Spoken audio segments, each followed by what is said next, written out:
Bonjour à tous la famille, c'est Franky Foot, j'espère que vous allez bien. On se retrouve aujourd'hui pour le débrief de France-Pologne. La France s'impose 3-1 en huitième de finale de la Coupe du Monde et va retrouver l'Angleterre pour les quarts de finale. On va parler aussi un peu de ce match et un peu du mercato de l'OM. Et voilà, on va faire un petit point sur l'actu ensemble. Je suis désolé, je n'ai pas pu sortir la vidéo hier, j'étais très fatigué les gars, donc voilà, excusez-moi si je vous sors la vidéo aujourd'hui. Alors c'est parti, France-Pologne, victoire de la France 3-1, donc voilà, la France favorite dans ce match. Et donc on a gagné logiquement et mérité. Donc la compo côté équipe de France, 4-3-3 offensif comme d'habitude, avec Loris, Koundé, Varane, Upamecano, Hernandez. Un milieu à 3 avec Tchouaméni, Rabiot, Griezmann. Et le trio Dembélé, Mbappé et Olivier Giroud. Voilà pour la compo. Je vous mets aussi les stats du match où on voit 16 tirs à 12 pour la France, 55 à 45% de possession pour la France aussi, 7 corners à 1. Bon voilà, on voit que dans les stats, la France au-dessus, encore une fois. Et on fait une première mi-temps. Les 20 premières minutes un peu compliquées. Voilà, où on a un peu de mal à se mettre dedans, même défensivement, on est Koundé qui se fait passer quand même facilement à chaque fois sur son côté. Alors on sait que le poste d'arrière droit, c'est pas son poste de prédilection, hein.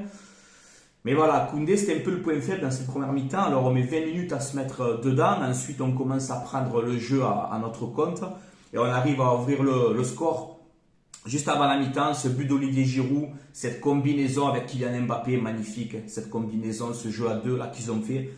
Et on voit Olivier Giroud qui ouvre le score à la 44e minute et qui devient le meilleur buteur de l'histoire de l'équipe de France. C'est quand même incroyable les gars. Donc après qu'on aime ou qu'on n'aime pas ce joueur, il faut dire la vérité, une équipe de France, il n'a plus rien à prouver, c'est le meilleur buteur de l'histoire. Voilà. Donc franchement, respect Olivier Giroud, qui est décisif dans cette Coupe du Monde. Voilà, on sait qu'en 2018, il n'avait pas marqué. Et là, voilà, on voit qu'il plante et tout, qu'il sert beaucoup. Donc, franchement, content pour Olivier Giroud. Et voilà, ça fait 1-0 pour la France à la mi-temps. Et une deuxième mi-temps, on va dire quand même dominé. Voilà, dominé par l'équipe de France. On joue bien, on se crée des occasions, on a la possession du ballon. On voit qu'on se crée quand même pas mal d'occasions et on arrive à mettre ce deuxième but. Voilà, ce deuxième but à la 75e minute, ce but d'Mbappé, magnifique. Voilà, franchement magnifique. Ça fait 2-0 pour l'équipe de France et un Mbappé qui va détruire la Pologne à lui tout seul, quoi, franchement. Ce troisième but qui te met à la fin, à la 90e, il est magnifique. Voilà, franchement, il n'y a rien à dire. Ça fait 3-0 pour la France à la 90e minute. Ça te frappe en pleine lucarne. Limite presque sans élan et tout, franchement exceptionnel. Donc voilà, ça fait 3-0. On a la réduction de la Pologne, Lewandowski sur penalty. Mais voilà, on s'impose au final, 3-1, victoire méritée. Mbappé qui a été flashé quand même à 35 km/h. Voilà. Tu vois, quand on voit avant le match cette déclaration de Milik où il dit putain, pour arrêter Mbappé, il va falloir un scooter. Tu avais raison. Franchement, tu avais raison, Milik. Il faut des scooters pour l'arrêter, il va trop vite. Il va trop vite. Il a fait des percées encore une fois. C'est vraiment fort. Je crois que c'est déjà son 5e but en Coupe du Monde. Il est bien parti pour finir meilleur buteur, quoi, si ça continue comme ça. Donc voilà, non, il n'y a rien à dire. Victoire méritée. Place à l'Angleterre samedi. Donc voilà, l'Angleterre qui a battu le Sénégal. Je tiens à féliciter aussi le Sénégal pour leur parcours quand même qu'ils ont fait en Coupe du Monde. Voilà, samedi, France-Angleterre, on voit que les Anglais craignent l'équipe de France quand même. Tu as vu plein de déclarations de Bellingham, etc. où ils ont tous peur d'Mbappé en fait. Il faut dire la vérité les gars, ils ont tous peur d'Mbappé. Voilà, ils ont tous peur de Kylian Mbappé, ils savent que c'est le maillon fort. Et voilà, c'est bien qu'ils se concentrent que sur qu'un joueur. Ça veut dire qu'à côté, Giroud, Dembélé, peut-être qu'ils vont pouvoir aussi en profiter. Parce que si les Anglais se mettent trop sur Mbappé, il ne faut pas oublier qu'il y a Giroud, il y a Dembélé, il y a Griezmann. Donc voilà, c'est bien qu'ils aient une crainte sur un joueur. Alors j'espère que l'équipe de France va gagner. Alors il me semble qu'on prend le gagnant de Portugal, je ne sais plus le Portugal contre qui il joue d'ailleurs. Mais on pourrait avoir un France-Brésil en finale, si je ne dis pas de conneries. Mais bon, on n'y est pas encore. place à l'Angleterre samedi en espérant une victoire de l'équipe de France. J'ai vu une stat aussi qui m'a impressionné. Bon, je ne vais pas vous la mettre ici, je n'ai pas retrouvé l'image, mais on voit qu'en 16 matchs de Coupe du Monde, Deschamps, il a perdu 2 fois. Voilà, donc incroyable cette stat aussi. J'espère qu'on va aller au bout, qu'on va ramener cette 3e étoile, mais voilà. Déjà, on est en quart de finale, c'est beau. On est les favoris de cette Coupe du Monde, donc voilà, on est les champions du monde en titre, il faut essayer de le conserver, il faut battre l'Angleterre samedi, ça va être dur, mais voilà, je pense que ça va être un match très compliqué quand même, hein, mais voilà, j'espère que la France va se qualifier.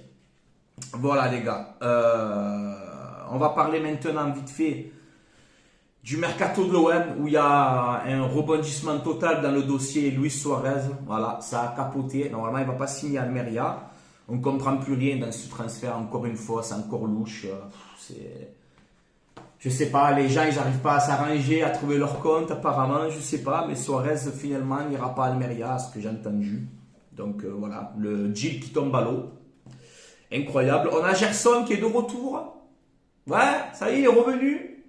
Mais pas pour longtemps, il va partir. Voilà. Donc Gerson qui est revenu, l'OM est parti en stage en Espagne à Marbella. Et on voit que Gerson ne fait même pas partie du stage. Voilà. Donc Gerson veut clairement partir. Il souhaite trouver un accord avec Flamengo. Et on voit que Sevilla, Sampaoli, cherche à le recruter. Voilà. Donc on verra bien. En tout cas, Gerson pour moi, c'est déjà terminé. Et je pense qu'il va quitter l'Olympique de Marseille. Ensuite, on voit que l'OM pourrait peut-être faire une offre pour Bounassar. Voilà, qui est sur le départ du Bayern Munich. L'OM cherche aussi, vous le savez, une doublure à Jonathan Klaus. Donc voilà, Bounassar peut-être. Alors moi, vous savez que les retours, je ne suis pas fan du tout. Vous le savez très bien mon avis sur ça. Mais voilà, c'est qu'une simple rumeur, je précise. Mais voilà, peut-être Bounassar en doublure de Klaus, on verra bien. Ensuite, on pourrait avoir aussi, encore une fois, mais le recrutement de Rami Bensebaini, algérien, latéral gauche du Borussia Mönchengladbach, qui est en fin de contrat en juin 2023. Rami Bensebaini, voilà, passé par Montpellier, par Rennes. Là, il est bon cette saison avec le Borussia Mönchengladbach. Donc voilà, je pense que ça pourrait être un bon coup pour l'Olympique de Marseille. Donc il est libre cet été, donc on peut le toucher pour pas cher cet hiver. Un joueur qui peut jouer défenseur central et latéral gauche. Donc voilà, 27 ans, force de l'âge. Et évidemment que je valide ce profil, sachant que Nuno Tavares, on ne sait pas si on va le garder. Kolasinac, tu sais très bien que c'est pas un vrai piston gauche aujourd'hui. Donc voilà, le recrutement de Rabib Bensebaini ferait du bien à Olympique de Marseille. Mais attention, parce qu'il y a la Juve, je sais plus, je crois qu'il y a Dortmund aussi. Donc voilà, grosse concurrence aussi dans ce dossier. Voilà pour les dernières actus mercato que j'ai vu un petit peu tourner. On fera un point cette semaine encore sur le mercato de l'OM. Et un truc que je voulais vous partager aussi, il y a eu un live Twitch de Romain Molina où il confirme encore une fois que McCourt veut vendre l'Olympique de Marseille. Voilà. Il a dit attention, je n'ai pas dit que l'OM est vendu, mais que McCourt veut vendre l'OM, mais pas à n'importe quel prix. Donc voilà, il a encore confirmé ça, Romain Molina. Parce que bon, on tombe toujours sur Thibaut Vizerian, mais Molina aussi, il est là, il parle, il dit les choses. Donc voilà, hein. Il a l'air sûr de ce qu'il dit. Donc écoutez, on verra bien. Ce feuilleton Vente OM là nous prend la tête à tous. C'est un truc de fou. Moi personnellement, ça me rend fou. Est-ce que ça va se faire un jour ou l'autre? Mais bon, on voit que Molina confirme encore que McCourt veut vendre l'Olympique de Marseille. Voilà, donc il veut son prix. McCourt, il a mis de l'argent, donc il veut son prix. Hein, ça peut se comprendre aussi, les gars, c'est normal. Mais voilà, vite que ce feuilleton de vente s'arrête une bonne fois pour toutes, parce que franchement, je commence vraiment à en avoir marre, quoi. Voilà, moi perso, qui est vente ou pas vente, je supporterai mon club quoi qu'il arrive. Donc voilà les gars, avant d'arrêter cette vidéo, encore un grand merci à mon partenariat maillogo.com. Voilà, c'est un site où vous avez des maillots de foot, des survêtements, les maillots, vous avez de toutes les ligues anglaises, italiennes, espagnoles, françaises.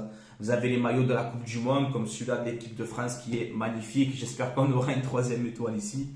Mais voilà, je vous mets tout dans la description, les gars. Il y a une offre exceptionnelle jusqu'au 31 décembre. Donc voilà, profitez-en. Je vous la mets ici et en description. Vous avez une offre très intéressante pour vous. Voilà, vous mettez le code promo Francky, F-R-A-N-C-K-I, et vous avez moins 15% de réduction sur votre commande, la famille. Voilà, donc profitez-en. Et livraison entre 15 et 20 jours. Voilà, quand vous commandez les maillots, n'oubliez pas, mettez bien toutes les précisions possibles, votre adresse bien comme il faut, la taille du maillot, le flocage que vous voulez. Voilà, ne vous trompez pas, donnez le maximum d'informations, comme ça sera plus facile pour vous dans la livraison. Voilà. Voilà les amis, je vais vous laisser là. C'était Francky Foot, je suis un peu fatigué, je ne sais pas si vous le voyez, je vais me reposer un peu. C'était Francky Foot, allez l'OM à la vie à la mort, allez l'équipe de France, on y croit pour cette Coupe du Monde. Et voilà, place à l'Angleterre samedi en espérant une qualification pour les demi-finales. Voilà les gars, allez je vous laisse là. Allez l'OM à la vie à la mort et allez les Bleus, bien sûr.